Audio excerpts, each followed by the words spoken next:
Gwyneth Paltrow, look at my bum. Hello, I'm H.G. Tudor. The Oscars has just taken place. There was a parade of the usual narcissists, naturally, revelling in the opportunity to be seen on television, to talk to other people, an opportunity, of course, to assert control over those at the ceremony and the world at large, to draw fuel by way of those responses, to manage facades, acquire residual benefits. An absolute clusterfuck of a ceremony for the narcissist, bringing so many together. Some naturally are more noticeable than others. And the Tudor eye fell upon Gwyneth Paltrow as she sought to ensure that she wasn't forgotten about. These days, she doesn't undertake any acting, focusing more on goop and selling candles that smell of her vagina. As reported in The Telegraph, if there were an Oscar for scene stealer, it should unquestionably go to Gwyneth Paltrow's glutes. Now that sentence is precisely what a narcissist would love to hear. 1. Attendance at the Oscars. A still noteworthy event, but less so than it used to be, as many people are starting to become rather bored of the whole self-congratulatory lovey scene in Hollywood. But nevertheless, it still commands attention from millions. Therefore, it's an important event for one such as this lady, Gwyneth Paltrow, to attend. Furthermore, to be a scene stealer at the Oscar, where there are lots of notable, powerful, famous, beautiful and handsome individuals, is undoubtedly a major feather in the cap of the narcissist. Furthermore, to hone in specifically on an area of her body, namely her glutes, given also the fact that she's post-50, is something that would be most pleasing to the narcissist. It would provide validation of her image, that she is still a scene stealer at an important event and that she's beautiful and attractive. Dressed in what looked like a boring shiny towel from the front, the sort of thing a Miami matron might wear after a long day of sun and vodka at Mar-a-Lago, she snatched PR victory from the jaws of defeat when she turned side on, as you can see on screen. For there, in all their tanned and toned glory, I'm not sure that tanned, but anyway, they are less white than, shall we say, the bottom area, were Gwyneth Paltrow's naked thighs, upper thighs, upper thighs, and good grief, was that a glimpse of the Gwyneth Paltrow bum? Where were the intimacy coaches when they're really needed? That towel was slit to the armpits. Those who bemoan that Gwyneth, who won an Oscar for her actual acting in 1999, should feel the need to pull a stunt like this are simply not with the current programme. Pausing there.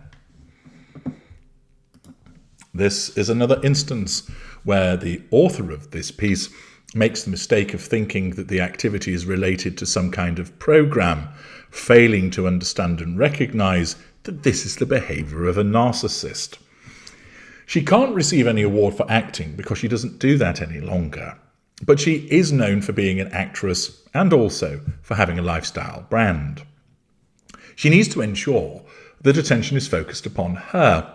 She can't do it because she's not in the running for an Oscar. She can't do it because she is acting. She doesn't do that any longer. Of course, people still know her as being famous, but she's amongst lots of other famous people. So simply being famous isn't enough. Yes, she remains an attractive-looking woman, but she's amongst lots of other attractive-looking people, many of which are considerably younger than her and have the advantage of youth on their side. Accordingly, what's a narcissist to do when you're no longer acting, not in the running for an Oscar, and surrounded by lots of beautiful people? Well, you show off your bum, don't you? It's an act of provocation designed to get fuel, and it worked. The author continues. So herewith, a quick refresher. In 2026, women over the age of 40 are allowed, nay, welcomed, into Hollywood's much vaunted liberal and not at all misogynistic public arena, provided they abide by certain rules. They must either be British and have played Queen Elizabeth II at some point, in which case they are allowed to wear long sleeves and look more or less normal.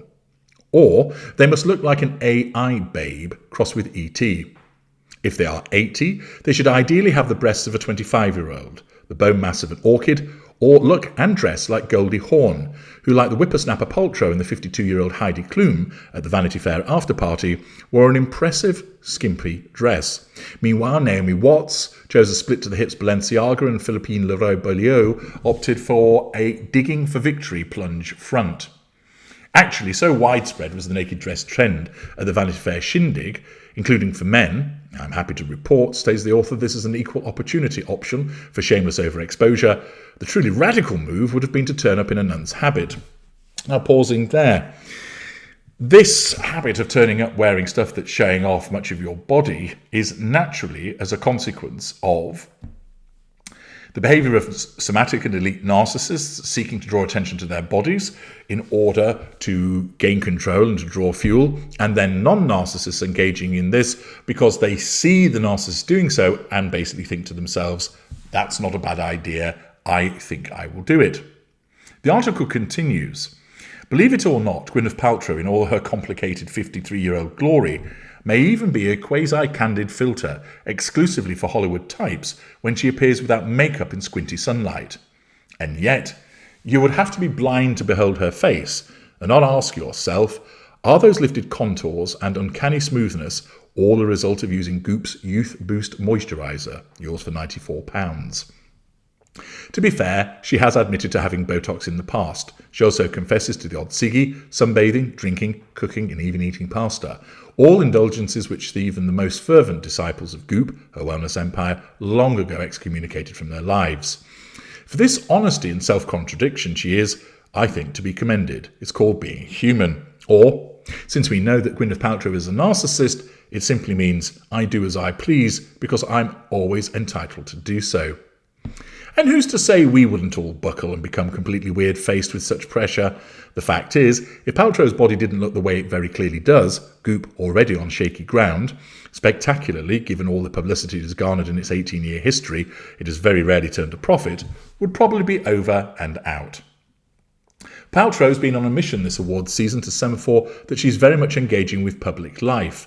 At the Actors Awards, she punched in with a Givenchy gown with a canyon-low V neckline. In February, she wore a pale pink Prada miniskirt and organza top.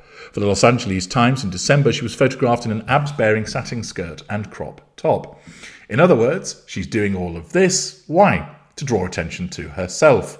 She is not able to do so for her acting because she doesn't do it. Therefore, she must use her looks. She must use her body. The fact is that she stepped back from acting following the birth of her daughter Apple in 2004, but she's still able to dip in and out whenever she chooses. Until Sunday night, she had not attended the Oscars ceremony for 11 years.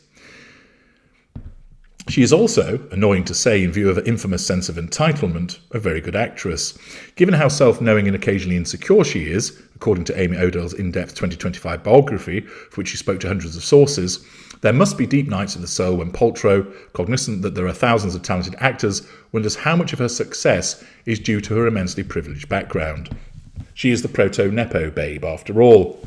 Well, I doubt she will consider that in the slightest, because her narcissism will say that it's all as a consequence of her talent. But because she cannot rely now on acting as a means for gaining attention, fuel, asserting control, and managing facade, she has to turn up showing off her bottom at the Oscars. Narcissist indeed.